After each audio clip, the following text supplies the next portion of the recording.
मेरा बिल लैन आया। मैं कहा भी मेरे सामने ओदे चपेड़ मारनी तू ते चपेड़ मार के फिर मेरे पैर फड़ने फिर मैं तेन माफ करांगा। ਹੁਣ ਵਿੱਚੋਂ ਨਾ ਜਿਹੜੇ ਅਸੀਂ ਖੜੇ ਬਾਹਰ ਸਾਰੇ ਕਹਿ ਰਹੇ ਜੀ ਹੋਏ ਕਿਉਂਕਿ ਗੁੱਸਾ ਜਿਹੜਾ ਸੀ ਨਾ ਸਾਰਿਆਂ ਨੂੰ ਤੇ ਉਹਦੀ ਗੱਲ ਸੁਣ ਕੇ ਸਾਨੂੰ ਥੋੜਾ ਹੌਸਲਾ ਕਿ ਹਾਂ ਯਾਰ ਐ ਠੀਕ ਕਹਿੰਦਾ ਲੇਕਿਨ ਮੈਂ ਗਿਆ ਘਰ ਉਹਨੇ ਕਿਹਾ ਠੀਕ ਹੈ ਜੋ ਗਿਆ ਉਹ ਚ ਜੁਰਤ ਹੀ ਨਹੀਂ ਪਈ ਕਿ ਵੀ ਉਹ ਬੁੱਢੀ ਦੇ ਚਪੇੜ ਮਾਰ ਸਕੇ ਉਹ ਜੁਰਤ ਹੀ ਨਹੀਂ ਪਈ ਉਹ ਚ ਬਾਹਰ ਨਿਕਲ ਗਿਆ ਮੈਂ ਫਿਰ ਆਪ ਹੀ ਡੰਡਾ ਫੜ ਲਿਆ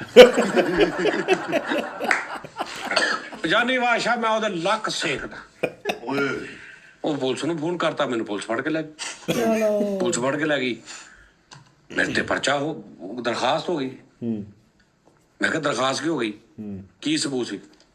ਲਾਸਾਂ ਨਹੀਂ ਪੈ ਗਈਆਂ ਸੀ ਲੱਕ ਤੇ ਉਹਦੇ ਚੰਗਾ ਮਾਰਿਆ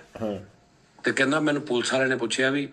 ਚਾਚਾ ਏਦਾਂ ਦਰਖਾਸਤ ਆ ਕੀ ਹੋਇਆ ਉਹਨੇ ਕਿਹਾ ਗੱਲ ਸੁਣ ਇਹਦੇ ਕੰਜਰ ਦੇ ਖਰੋਤਿਆਂ ਸਾਹਮਣੇ ਇਹਦੀ ਬੁੱਢੀ ਨੇ ਮੈਨੂੰ ਗਾਲ ਕੱਢੀ ਮੈਂ ਇਹਨੂੰ ਕਹਿੰਦਾ ਮੂੰਹ ਤੇ ਚਪੇੜ ਮਾਰ ਉਹਨੇ ਨਹੀਂ ਜਦੋਂ ਉਹਨੇ ਗੱਲ ਦੱਸੀ ਪੁਲਿਸ ਵਾਲਾ ਕਹਿੰਦਾ ਇਹਨਾਂ ਤੇ ਦਰਖਾਸਤ ਦਵਾਂ ਮੈਂ ਉਲਟੀ ਚਾਚਾ ਟੈਨਸ਼ਨ ਨਾ ਲੈ ਉਹ ਕਹਿੰਦਾ ਨਹੀਂ ਯਾਰ ਮੇਰਾ ਪੁੱਤਰ ਆ 3 ਬੱਚੇ ਆ ਕਿੱਥੇ ਤਰੀਕਾ ਭੁਗਤਦਾ ਰਹੂਗਾ ਜਾਣਦੇ ਯਾਰ ਕੋਈ ਗੱਲ ਉਹ ਯਾਨੀ ਕਿ ਉਹਨੇ ਫਿਰ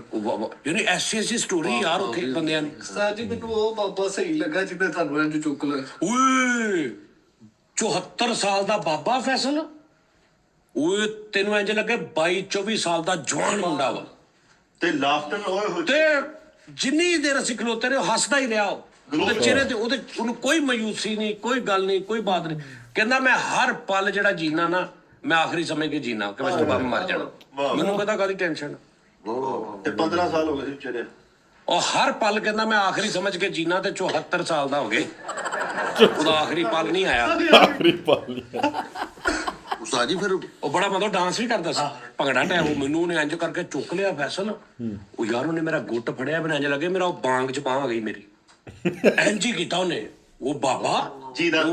ਸਭ ਤੋਂ ਪਹਿਲਾਂ ਜ਼ਿੰਦਾ ਦਿਲ ਬੰਦਾ ਅਖਰੋਟ ਕੱਢੇ ਅਖਰੋਟ ਖਾਂਦੇ ਸੀ ਬਾਬਾ ਜੀ ਹਾਂਜੀ ਤੁਹਾਨੂੰ ਇਹ ਰੇਟ ਨਹੀਂ ਪਤਾ 4 ਅਖਰੋਟ ਉਹਨੇ ਫੜੇ ਉਹਨੇ ਕਿਹਾ ਤੋੜ